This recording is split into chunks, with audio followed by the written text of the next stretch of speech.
Jamaah sekalian dimuliakan Allah Subhanahu wa taala. Mulai di Indonesia beredar persoalan yang mengakibatkan perpecahan. Kalau kita kembali mengetahui dan mendalami isinya, ternyata hal-hal kecil sebenarnya. Perbedaan yang terjadi di tengah kita. Sedangkan perbedaan bukan baru sekarang, tapi ada dari zaman Nabi Muhammad sallallahu alaihi wasallam. Ada yang berkata dalam hal fikih wajar kalau kita beda pendapat. Ada mazhab Syafi'i, ada mazhab Maliki, ada Hambali, ada Hanafi. Dan subhanallah, dengan berbeda pandangan, saya tidak pernah baca buku Imam Maliki protes sama Imam Syafi'i. Padahal Imam Syafi'i murid sejati Imam Maliki, murid terdekat Imam Maliki, tapi tidak pernah protes. Tidak pernah Imam Maliki berkata ini murid durhaka, habis sudah belajar bersama saya kok dia bikin mazhab sendiri. Ya, beda pandangan. Dan kita harus fahami, ketika muncul berbeda pandangan bukan berarti beda Quran dan beda hadis. Sama, Imam Maliki punya Quran sama dengan Quran yang ada di Imam Syafi'i, tapi kenapa kok bisa menjadi perbedaan? Karena beda memahami ayat tersebut.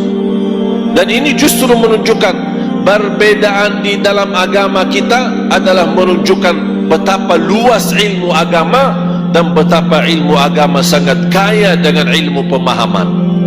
Kita tidak butuh orang-orang yang banyak ilmunya tapi dia tidak faham bagaimana bisa menyesuaikan ilmu untuk lingkungan. Bahkan saya baca buku sangat membuat saya kaget, membaca sebuah buku, nama judulnya Al-Imam Syafi'i wa madhabuhu al-qadim wa madhabuhu al-jadid. Imam Syafi'i dan mazhabnya yang lama sama mazhab yang baru.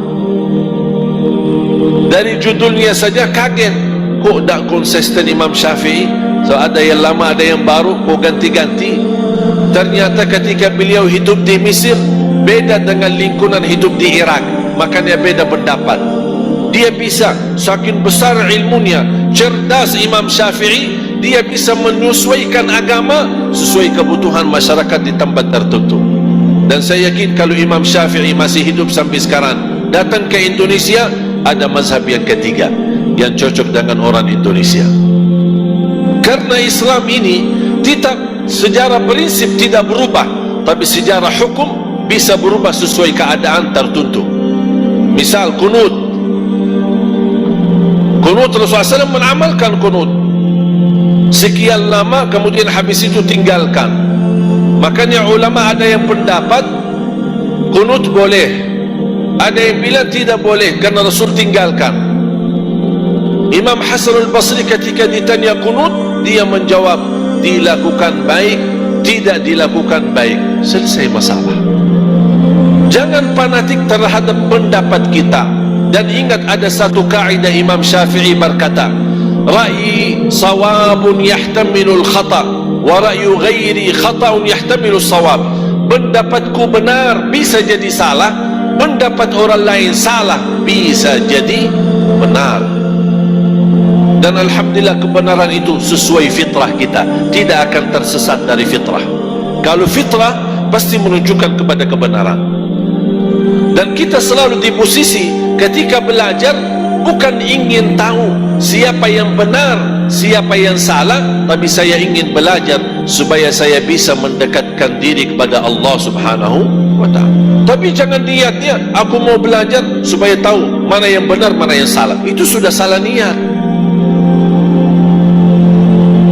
Anda berhak menyampaikan pendapatmu, tapi tidak berhak menyalahkan pendapat orang lain.